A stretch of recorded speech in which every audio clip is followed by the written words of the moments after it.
So good afternoon, welcome and thank you to everyone for coming. We are Revolutionary Readers Club. My name is Reiss. I'm with Jasmine and Ashley today. We form a collective, a mutual aid grassroots study group that originally started last year, July, when I effectively was out of ideas and out of people to talk to, so I needed to find other strangers to come together with and to digest the literature that I thought was really important and that we all found really essential to our lives. So it started out, I've been on a sort of self-education journey for a few years, reading a lot about Black history, African history, prehistory, and it took me to a point where I needed somewhere to put those thoughts and ideas and all the things that I'd learned and to discuss them with other people. After some research, I didn't find any other sort of radical spaces or groups that I felt were on the same sort of trajectory that I was.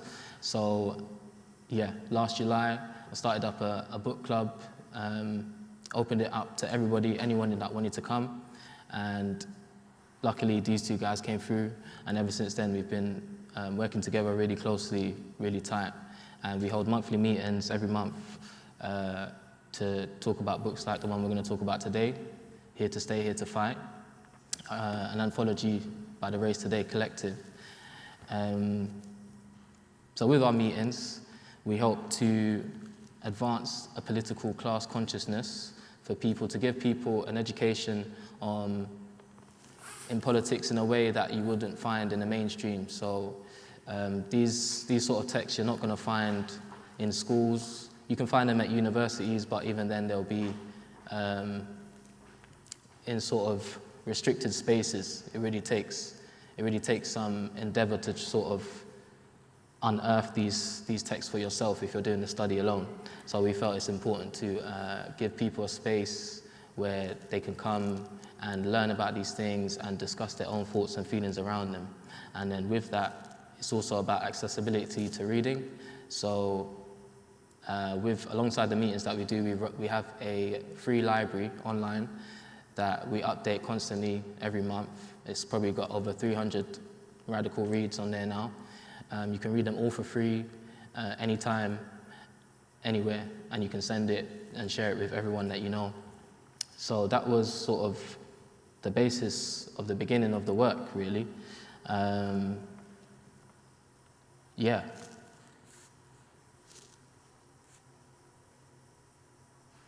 And so from there, I'll talk to you about what we're going to do a bit today. So we're going to go through the book, just discussing core themes, sort of parts that we found most profound and parts that we think are crucial to the times, basically. We're in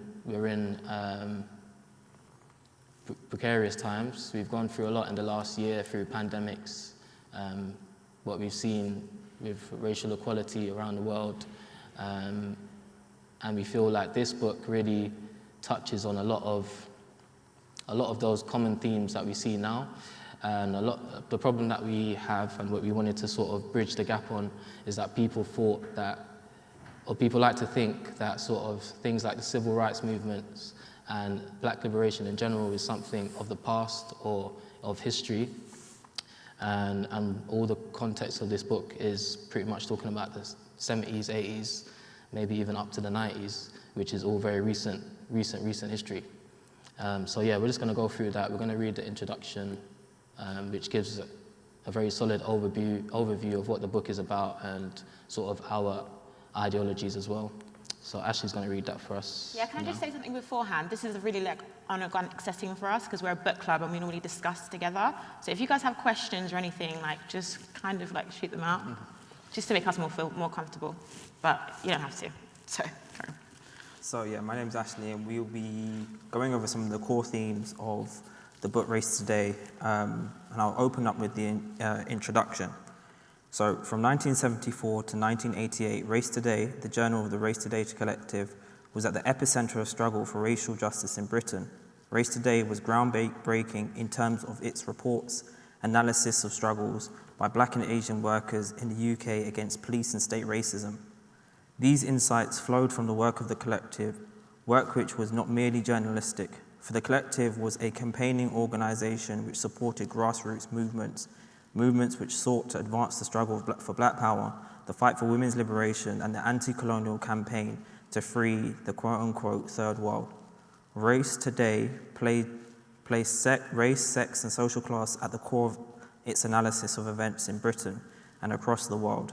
Race Today's writers reflected the magazine's global reach, and the magazine included contributors such as C.L.R. James, who lived above the journal's offices in Railton Road, Brixton, Darcus Howe, and Leila Hassan, the magazine's editors and writers, activists and intellectuals such as Mala Sen, Barbara Beese, Aku Rugg, Linton Cressy Johnson, Selma James, Farouk Dondi, John LaRose, Martin Glaberman, Walter Rodney, Morris Bishop, Booker Rennie, and Franklin Harvey. While Race Today was widely read and influential in the 1970s and 80s, the magazine is now hard to access, and only a few handful of archives contain the complete run. This anthology aims to bring the insightful journalism and fearless activism of the Race Today collective to the attention of a new generation at a time when the struggle for racial justice has never been more urgent, with the struggle against police brutality and racism gaining new impetus through the Black Lives Matter movement, with the far right on the march again in the UK, US, and Europe. There is an appetite among younger activists to learn about recent histories of black radicalism in Britain and a history which Race Today chronicled and in which the collective played an essential part.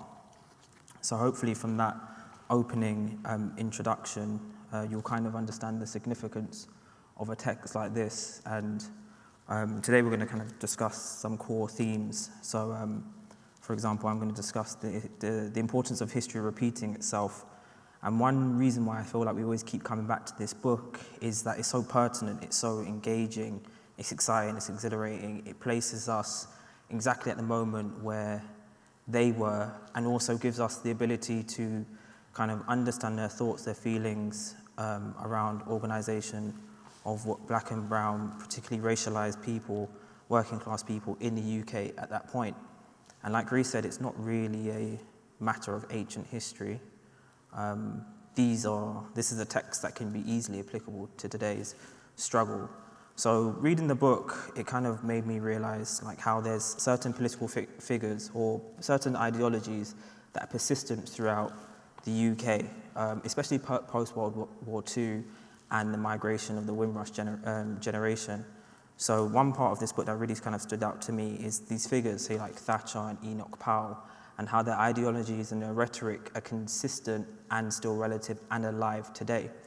So if any of you kind of are familiar with Enoch Powell and his River of Blood speech, it was a harrowing speech that really cemented to racialized working class people in the UK that you are not welcome, as well as whipping up kind of hysteria from the broader kind of working class, white working class, to view these people as aliens and others. So I just want to follow up with a quote. So the collective posited the question, what's to be done with Enoch Powell? As Powell says in 1977, I've been describing the forces which invest the new Commonwealth immigrant and immigrant descendant population in England with the sort of power which cannot, in the nature of things, remain unexerted.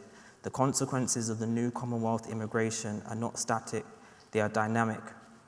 The picture is not of a province or a corner of the country occupied by a distinct growing population, though that would be perilous enough. It is of the occupation more and more intense of key areas, and it may be added of key functions in the heartlands of the United Kingdom. So when Powell is exclaiming this, obviously clearly like racist and xenophobic, he's kind of pandering into an idea that the quote-unquote indigenous population, and we've discussed this, kind of feels like they're being replaced by a new black and brown labour force. So you might think to yourself, well, this was in the 70s, this was ages ago, etc. But we still have that language now in modern day society through, say, figures like within UKIP, BNP, EDL, Nigel Farage, whipping up kind of mass hysteria about the black and brown migrant or the racialized person coming to the UK and completely conquering it. And I think why I chose this as a core theme of history repeating itself is that we see this continuously. We see this in, a Brexit campaign. The idea that the UK is this, noble, racially pure island, and it must exclude everyone else from entering its country. But you have to understand, the one thing that the text really engages with and grapples with is that England or the British have always been an empire that has relied upon the exploitation of racialized people throughout the globe. Earliest kind of iterations being, say, Irish people, England's involvement in islands and things like that. So while some of these figures are in the past, the term is powerlism, his ideology, his rhetoric is still kind of here in the present with us, kind of dictating the rules of debate or how black and brown people should kind of exercise any form of autonomy or agency within this country.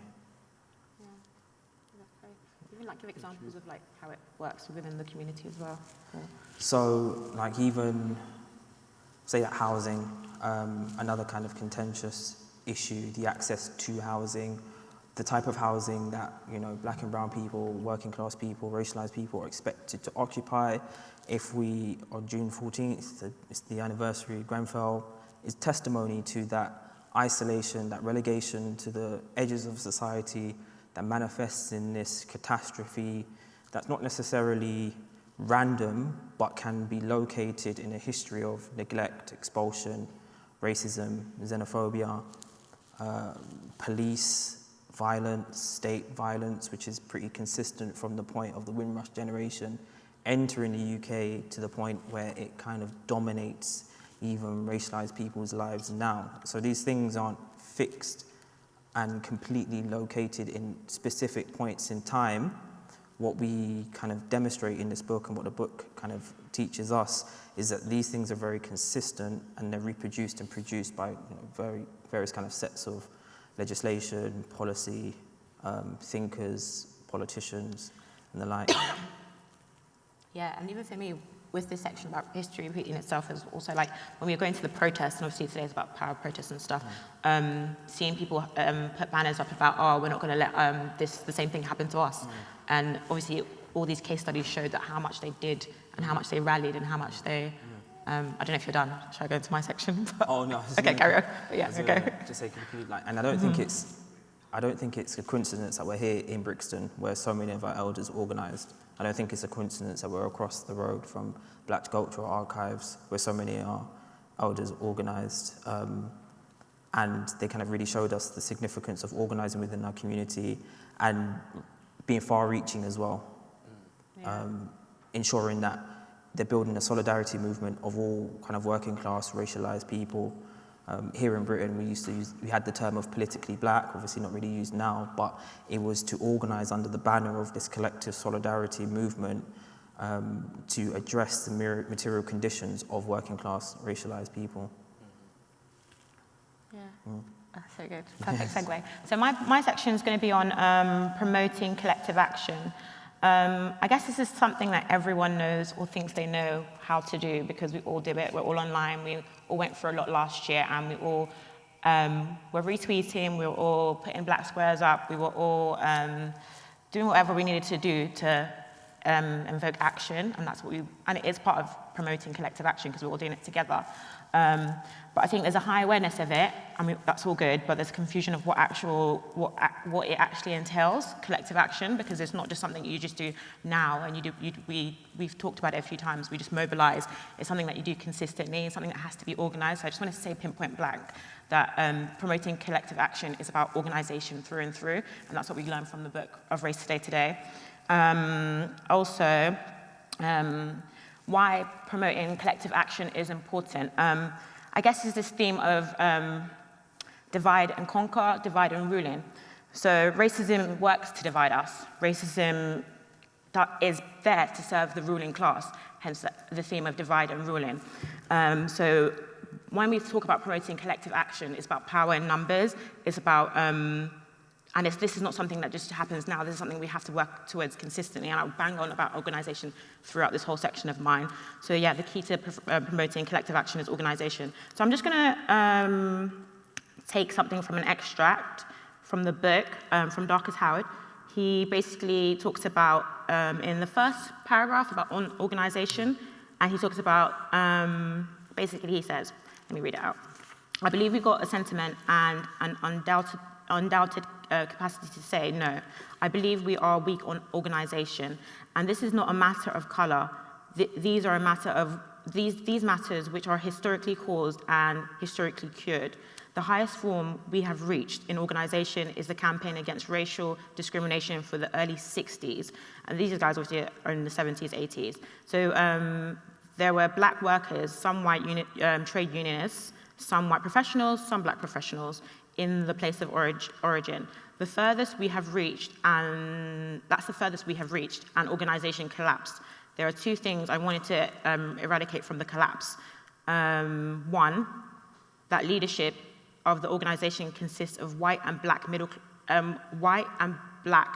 class professions, the working class, the original people, that we didn't have any experience at all, and what we experienced we may have not been valid, and they should dictate terms of pace of our struggle, which we see often now. The people that are talking for us are people that are not struggling the most. So I just wanted to say that's one of the issues. So yeah. And then he goes on to talk about when we're looking back into history, we have to see what our weak points are. When we are surfacing, again, we decide how we want to amend. So from obviously joining the book club is essential to see, like, life gets busy, we get distracted often, and it's also always good to go back into history to see what our elders did, to see where they went wrong, so that we're consistently amending and not making the same mistakes over and over again. So this is why, obviously, we all know how to organise, but that's not just organising, that's mobilisation. That's acting right now, being reactive. And there's a quote from Kwame Ture. I don't know if anyone knows him. I'm sure everyone does. I hope we do. If you don't, Google him. He's great. Anyway, so he quotes about the difference between organisers and mobilisers. This is the thing I was talking about. There's high awareness of what promoting collective action is, and that's organisation. But people don't know what it actually entails, and that's the difference between mobilisation and organisation. And he basically says we must make a clear distinction between them. To be an organiser, you must be a mobiliser, but to be a mobiliser does not make you an organiser. As Kwame Ture says, there's much confusion to be found here. Malcolm X was a great mobiliser. He was also a great organiser. Whereas Martin Luther King was a great mobiliser, but he was not a great organiser. And I'm not going to present the facts because it's not about them discussing between the two, because they're both great men, but it just distinguishes the two between mobilisation and organisation. So the characteristics between the two is that mobilisation is something that is reactive. It happens now. We all do it. We all can rally. We can all go to rallies. It's basically something that is short-term. It's not long-term, whereas organisation is long-term.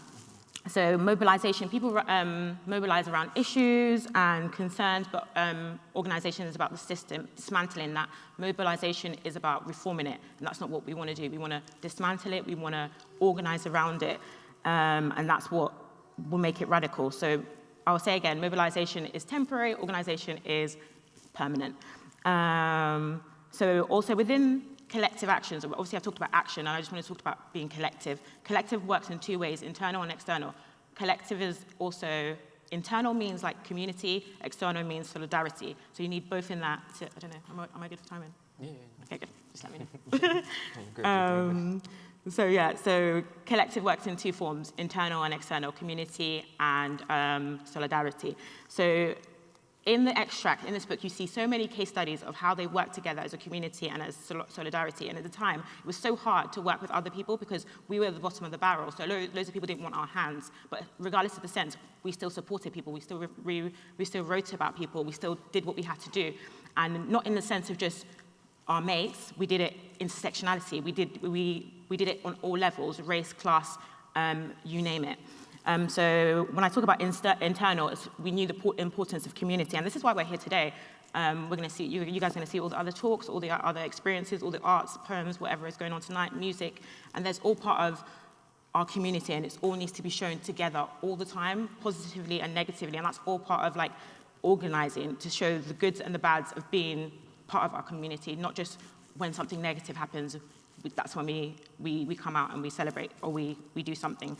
So basically, to be, they understood about the sentiment about togetherness because we have shared identities, similar experiences. So Race Today was devoted to community and to celebrate many forms, but one being culture. The collective understood that culture was a vital element of liberation movements. So how do I explain this? This is the reason why the journal used the platform to celebrate Black art, literature, music, sports during the operation. So as much as they were doing all these things around like, you know, pressing news, they're also celebrating the good stuff. And that's basically what I wanted to highlight. Like Notting Hill Carnival and Claudia Jones. Exactly. And people don't understand the struggle of Notting Hill Carnival. Every year it's always contested. Yeah. And every year these guys always supported them and through press and organisation, community supporting it, yeah. Exactly, so that's the power of community and how we have to do it consistently. So I'll go to the next section, and that's obviously, so in community, we uplift each other and amplify our voices. This was an evidence in Race Today, and they did that consistently, internally, externally, and that's just what I wanted to say. But externally, it's simply about the collective understood the liberation and equality were global needs. The international coverage in the journal helped to paint the picture. Basically, they touched on topics that transcended borders. We had solidarity with our peers in Birmingham. We had solidarity with our peers across the ocean, in the Caribbean, in South Africa, Palestine, Cuba. Yeah, literally. And it's crazy because at them times they didn't have the internet. So they were on the ground, they were working consistently. This isn't a small, for me, reading this book was like, I don't even know how they had the time and how they had the resources because it's incredible. But what I wanted to highlight was a really famous case study at the time. It was in 1974, an interview with Black nurses and healthcare workers following the first nurse strike in the UK. The journal displayed how the intersection of race, class, and gender increased discrimination of Black nurses. Even pointing out something as little as someone's everyday, you don't know how big an effect that can go internationally. And that, for me, growing up, and my mum's a nurse, that had so much effect because you're now talking to your peers. Just simple coverage. You're now like, oh, she's going through that. And it was the silence that stopped people from talking and communicating with each other and being a collective. And even just having those conversations built that. So that's why it's important just to the community element and the solidarity. So if someone's going through something, you need to talk about it too. It's your problem as well as their problem. And that's what Race Today showed as well, that solidarity, and not amongst just the people that they benefited of, every single human being.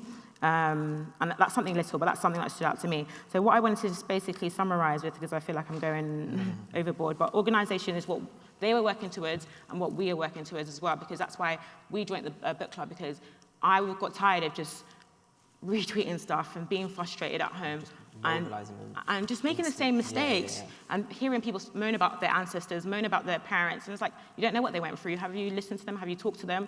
This is what collective is. This is what being collective, this is consistent conversation, being conscious consistently, not just when you feel like or when there's an uproar.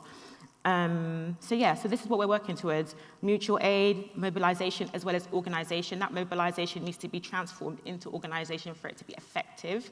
I've obviously had a rant about that, but and the last thing I would say is building the mass movement. That's the sole goal of organization, so that we can come to one, and as well as we're mobilized, we're organized, and we can all do it consistently. So it's not just us, our book club. We join forces with other book clubs. We're just actually a readers group. We're not political, we're just learning, but just knowing and being aware of our worth has made us, even for me, it's made me, I'm not as, I don't know the word, but I'm in the know now. So I'm not fearful, I'm not worried about tomorrow. I kind of know that it's been done and I know the path for the future. So there's nothing to worry about because it's happened already and it's happened even worse. They're just even making us more comfortable so that we don't see what's in front of us, so we don't work and we don't organize for the future.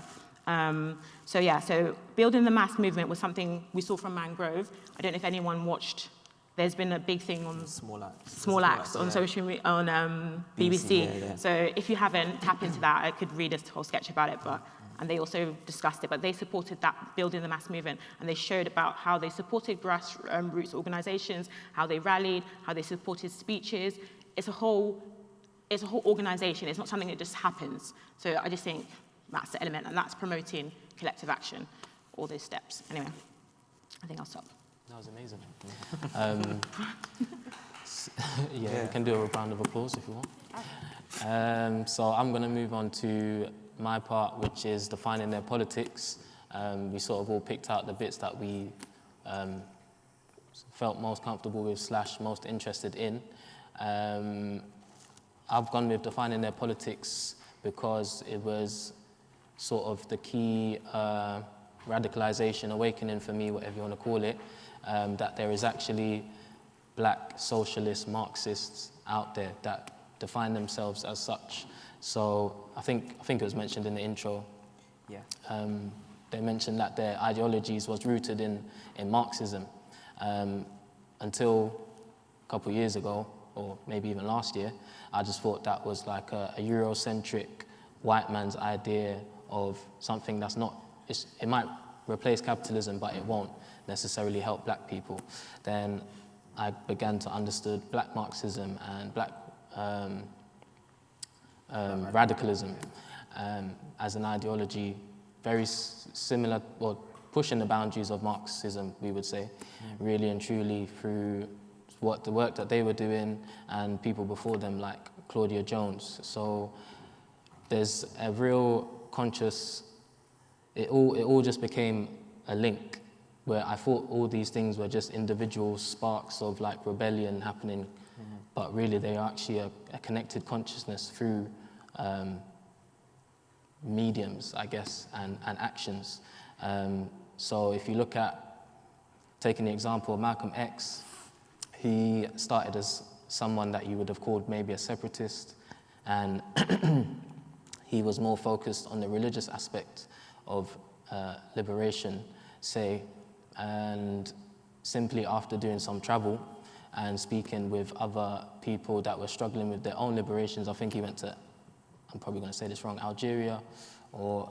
he travelled the whole globe. Yeah, there's one in particular, struggles. I think it was he spoke with the Algerian leader, and then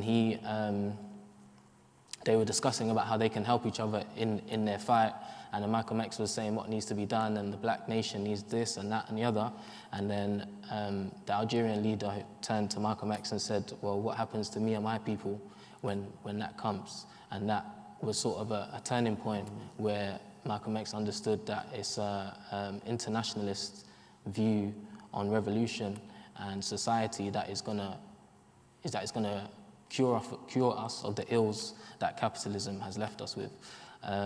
So from Malcolm X, we then had Huey P. Newton. He took it even further and brought about the Black Panther Party for self-defense, and with that, the mutual aid aspect in the food programs and the education and all sorts of things like that, which then moves on to sometime in the 70s, the UK Black Panthers form, and that connection is then made. So it wasn't just, if you just hear through the mainstream media, you only know that it's troublemakers that are maybe doing one thing here, one thing there, but you have to study to know that actually these people are collaborating together through ideas and inspiration even. And if we look at the time frame, say 1970, the early 1970s, when Race Today, they reformed to be a radical movement, that's a very heightened political time with what was happening in Africa and the South Americas, and we look at literally everywhere.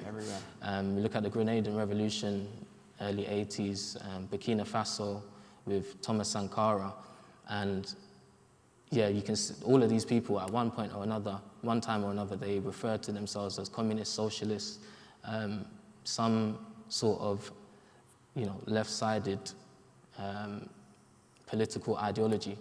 And so it just became apparent to me that I shouldn't be in fear to claim these labels as my ancestors did, the people that I look up to and that inspire me. So yeah, with Race Today, we can see that their ideology comes through this collective consciousness and also through their experiences of what the imperialism they knew in the Caribbean and what they come to see when they arrive in Britain, thinking that they would find some sort of solidarity here, but it was the complete opposite. They come to know a new type of racism coming from the Caribbean to Britain. They come to know racism within the working classes, not just from the top down. And this then created a new Stress. yeah, a new type of an added stress, basically. We also see that with Claudia Jones. She was mentioned earlier by the guys. She was extradited or she was from the US. Deported from the US. And she was a member of the Communist Party there, a prominent member. And coming to Britain, she faced all sorts of obstacles trying to replicate the same sort of thing within the Communist Party, and found that she had to, it was more of a black radical approach, far more radical than what the UK Communist Party could give her. And that's what Race Today had here as well. So it was individual organizations, so many that I won't name them now, radical organizations that all ended up sort of going through the same process. And this is where we come to the conclusion that assimilation won't be the answer for us. You can have, your oppressor can offer you as much concessions as they want, but it will never be enough to subvert the balance of power or to change anything. It would only be, you can start to look like them, just like them, do what you want, get as much money as them, but you will never have the same means and power to, they use it to exploit, and you won't have it to lift your people up and liberate your people. And Race Today knew that as well, so that was something that was very heavily rooted in their ideology and the way that they worked as well, the promotion of collective action and an international and just an international view. And I think that's something that's very important today. We, particularly now we do have the internet, we should be thinking more as a global community more than ever because of what was accessible travel and the internet and means of communication. It's not just about what's happening for us, even just here today in Brixton. It's about, like you say, what's happening in Palestine, what's happening in Colombia, and building those forms of resistance through, what would I say? Mutual, I suppose, radical love, radical solidarity. Yeah, for a radical solidarity, but also grounded in actions as well. Yeah. Even simply what happened in Scotland the other day, the family. The man being deported. Yeah, exactly. So, and today now, I would say probably the only thing that might be slightly different is that the picture is slightly broader. We have huge issues with immigration.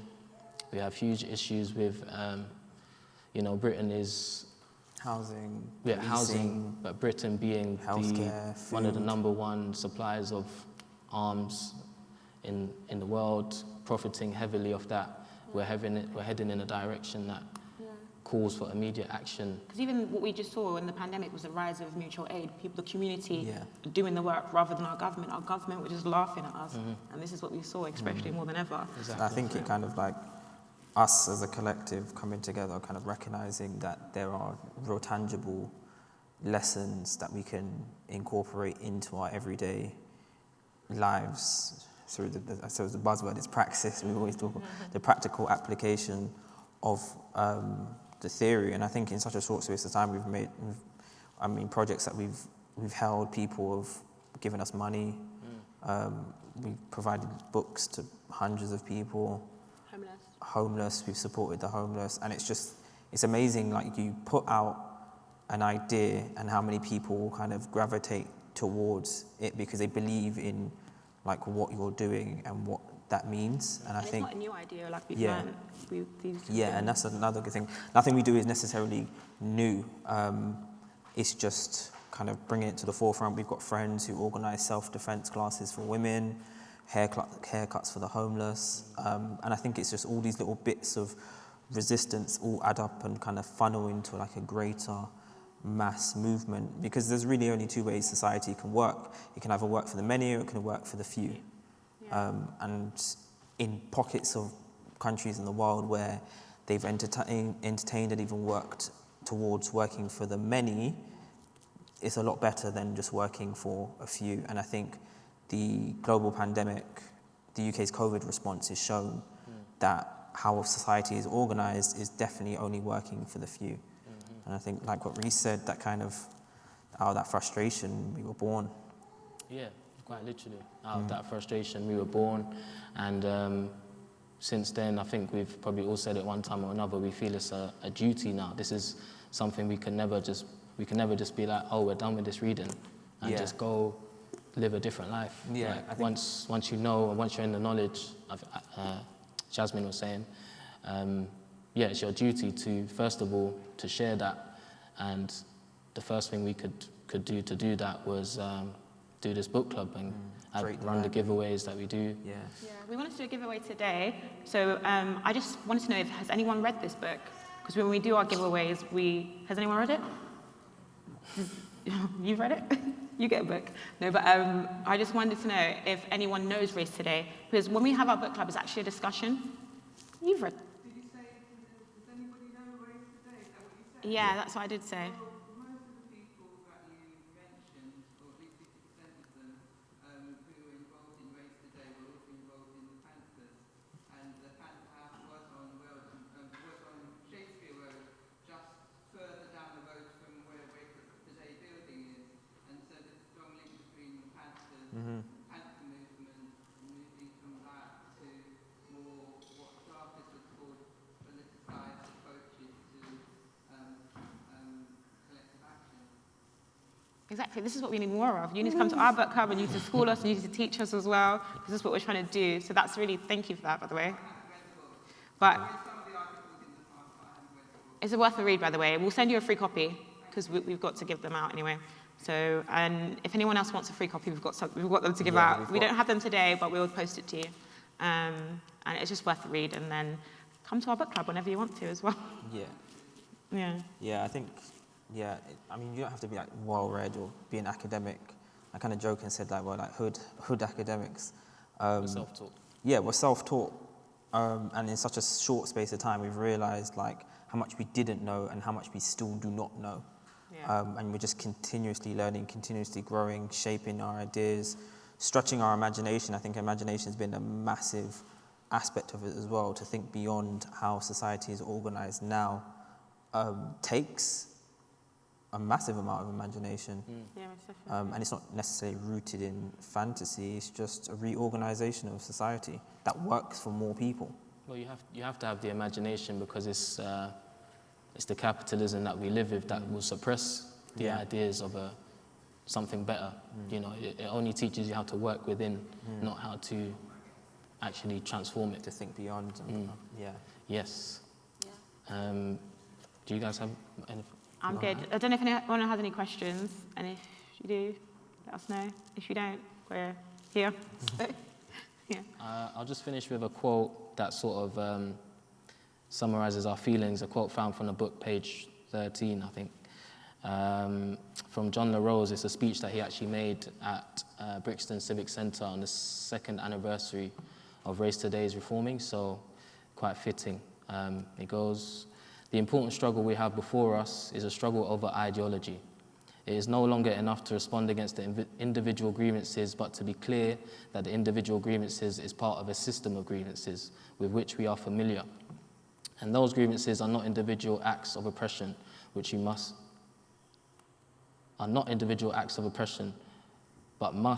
we must oppose and destroy root and branch, here and in the Caribbean / anywhere you want to pick in the world." But we just found that really poignant, because it's something we struggle with our peers. It seems to be an ideological thing. I don't know, a lot of people I know tend to think that they can keep the life that they have whilst we do this revolution thing. But we know that again, like I was saying, the concessions is not enough. Like capitalism will not allow us to be free to say until we completely, like it said in the quote, dismantle it root and branch.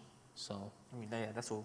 Like Angela Davis says, like radicalism is just grasping at the root, grasping at the branch, and that's all it really is, tackling the core issues. Yeah. So I think that's all we have to say for today. Thanks everyone for coming. We're not public speakers, by the way, at all. Like, so we just work full time. Oh, hi. Oh, we have a question.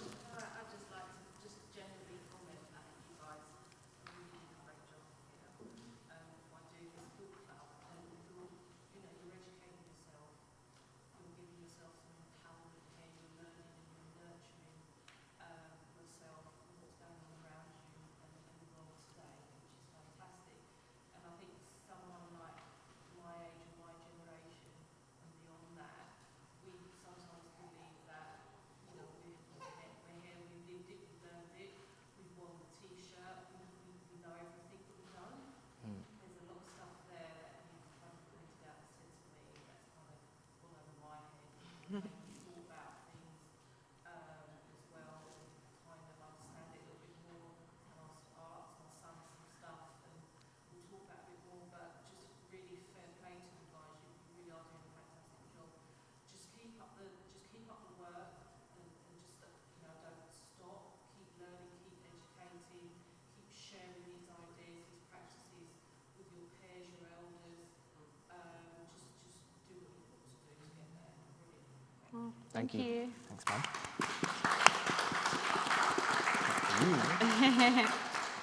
Do you come off the stage right now? I think that's it, right? Thank you, we're done. guys. Oh.